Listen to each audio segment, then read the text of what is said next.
Hi friends, in this video related to maxima and minima, we will learn how to determine points in the domain of given function at which the function will have maximum or minimum value, and then we will find out the maximum and minimum value of function at those points.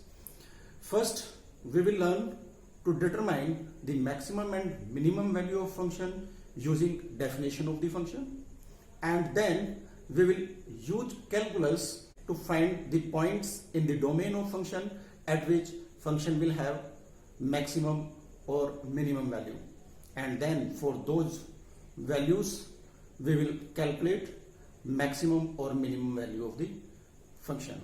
So be ready with your pen and notebook to pen down the important points, and then later on you should try to solve questions with me.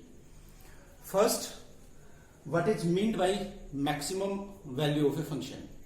Say we are taking a function of x represented by y, and it is defined on an interval I. This interval I will be the domain of function. If there exists a point A in the domain of function, that is A belongs to I, such that the value of function at point A, that is fa, is greater than or equal to the value of function at all other points lying in its domain, then we will say that x is equal to A is the point of maxima, and value of function at x is equal to A, that is fa, is maximum value of function. Now if graph between y and x is of this shape, then from this graph it is obvious that this is the point at which the value of function is maximum.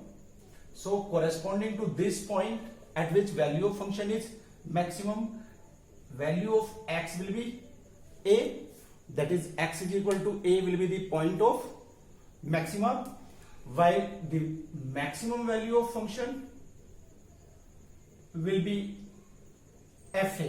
Now we come to the minimum value of function. For minimum value of function, there will exist a point A belonging to I, that is there will be a point A in the domain of function, such that the value of function at point A is always less than or equal to the value of function at all other points in its domain.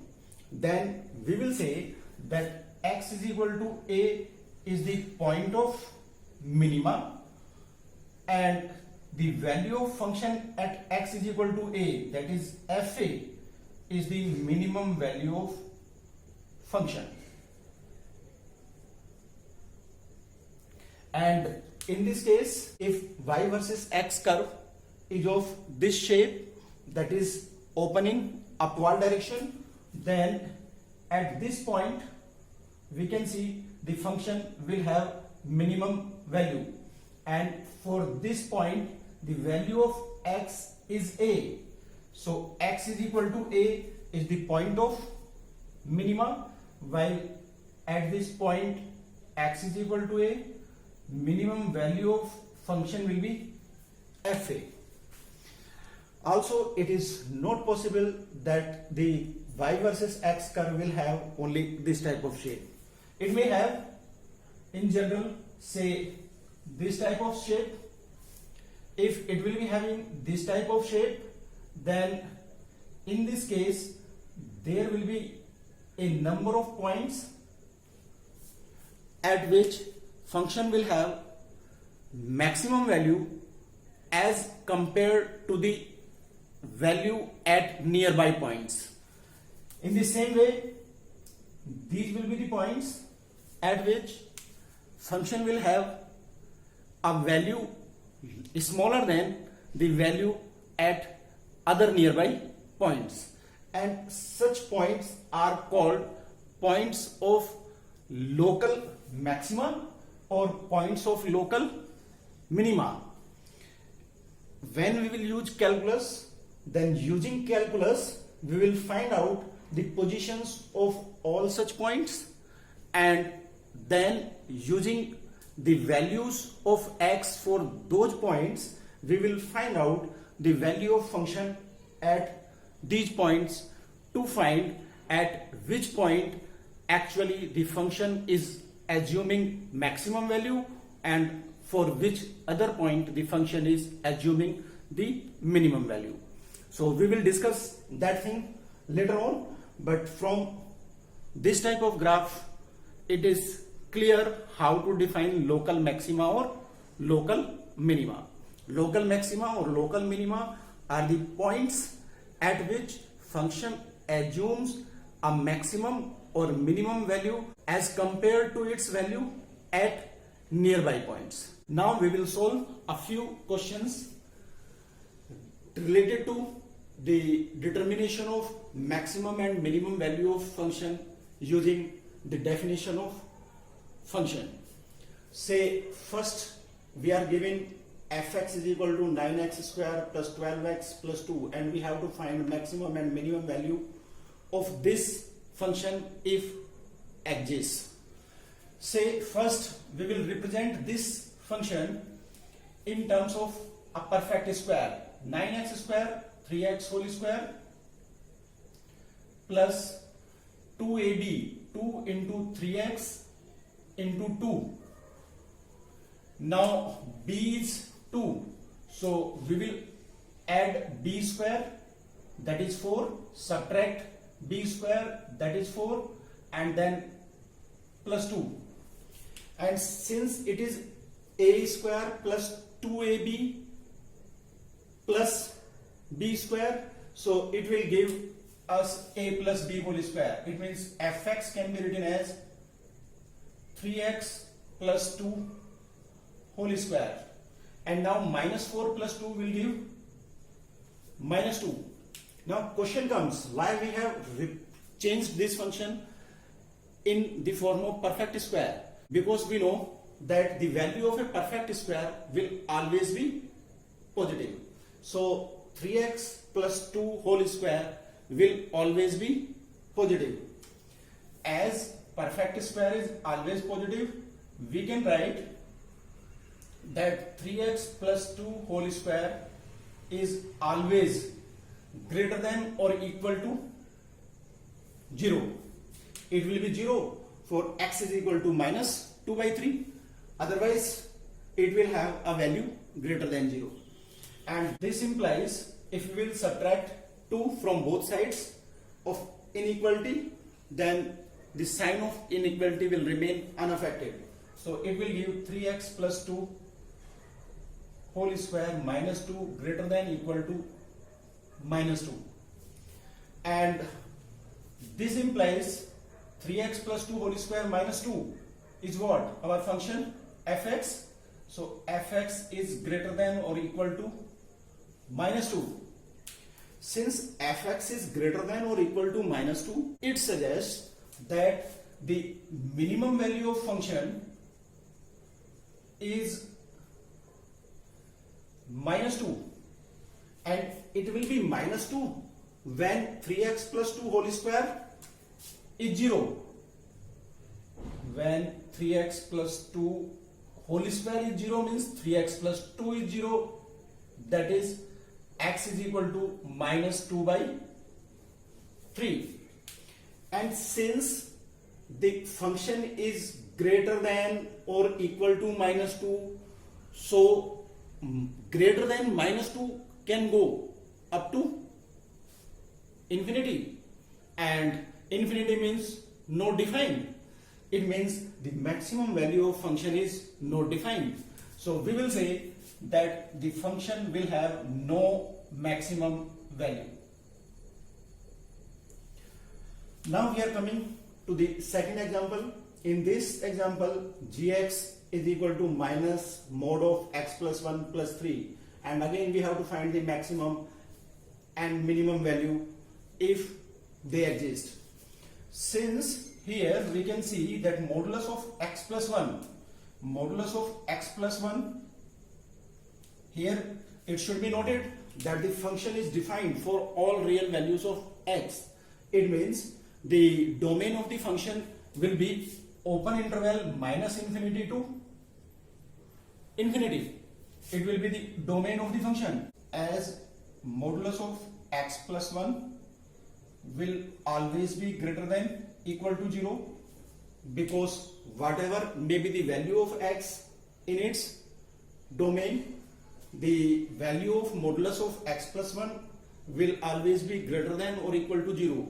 0 when x is minus 1, and for all other values it will always be positive because of modulus.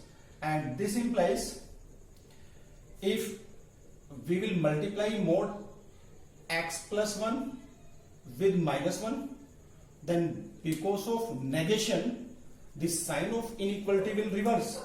So negative mod of x plus 1 will always be less than equal to 0, and this implies minus mod x plus 1 plus 3 will always be less than or equal to 0 plus 3, because on adding 3 on both sides of inequality will not affect the sign of inequality. And here we see that it is the function given to us. So this implies gx is less than equal to 3, and this relation suggests that the maximum value of gx is 3. So maximum value of function is 3, and when x is equal to, when x plus 1 equal to 0, that is x is equal to minus 1. Now what about the minimum value? This inequality suggests that gx is less than 3. Less than 3 means can go up to minus infinity, and since infinity is not defined, so we will say the function gx doesn't have any minimum value. So there is no minimum value of function, it will have only maximum value, and that maximum value is 3 when x is minus 1. Now we are coming to the third question. In it the function given is mod of sine 4x plus 3, and we know that whatever may be the value of theta, sine theta will always vary between minus 1 and plus 1. So sine 4x will always be greater than or equal to minus 1, but less than equal to 1, because the value of sine theta for all values of theta will vary between minus 1 and 1. So this implies if we will add 3 to each side of this inequality, then it will become minus 1 plus 3 less than equal to sine 4x plus 3 less than equal to 1 plus 3, and this gives 2 less than equal to sine 4x plus 3 less than equal to 4. If we take mod of each term of this inequality, then also the sign of inequality will remain unaffected, and mod of 2 will be 2 itself